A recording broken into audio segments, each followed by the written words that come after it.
Hello students, welcome back to 360 education classes. Student, आज का topic है एसएलआर। एसएलआर का फुल फॉर्म होता है स्टैट्यूटरी लिक्विडिटी रेशियो।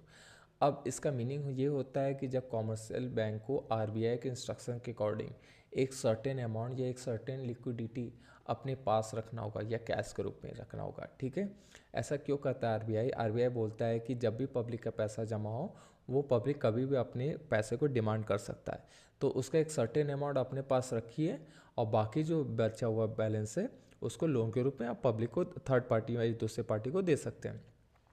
ठीक है, क्योंकि अगर पब्लिक अपना पैसा ही डिमांड नहीं कर पाया, तो निकाल नहीं पाया, तो वो पब्लिक का ट्रस्ट टूट जाएगा बैंक्स के ऊपर से।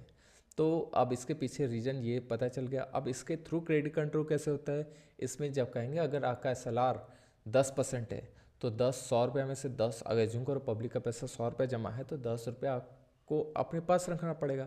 तो मैक्सिमम आप पब्लिक दूसरे पार्टी को लोन कितना दे सकते हैं? 90 रुपये दे सकते हैं, क्योंकि 10 रुपये आपको रखना पड़ेगा। ठीक है, तो अब इससे क्या हुआ, मार्केट में 90 रुपये किया लोन के रूप में, तो पब्लिक के पास 9 रुपये आया, 90 रुपये आया लोन के रूप में। अब मार्केट में पब्लिक डिमांड कितना कर सकती है? 90 रुपये से। ठीक है, अब सोचो कि अगर मार्केट में 90 रुपये तो 90 रुपये से डिमांड होगा, तो अगर उसको इन्फ्लेशन सिचुएशन है तो इन्फ्लेशन को कंट्रोल करना है, तो मार्केट में कम सप्लाई होना चाहिए मनी का।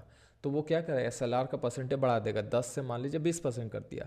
तो ऐसे सिचुएशन में अब पब्लिक का पैसा जो जमा है वो 20 रुपया रखना पड़ेगा ड्यू टू आरबीआई इंस्ट्रक्शन। ठीक, तो अब बचा कितना कॉमर्शियल बैंक के पास? 80 रुपया। अब 80 रुपया ही लोन के रूप में दे सकता है, तो पब्लिक के पास लोन के रूप में कितना गया?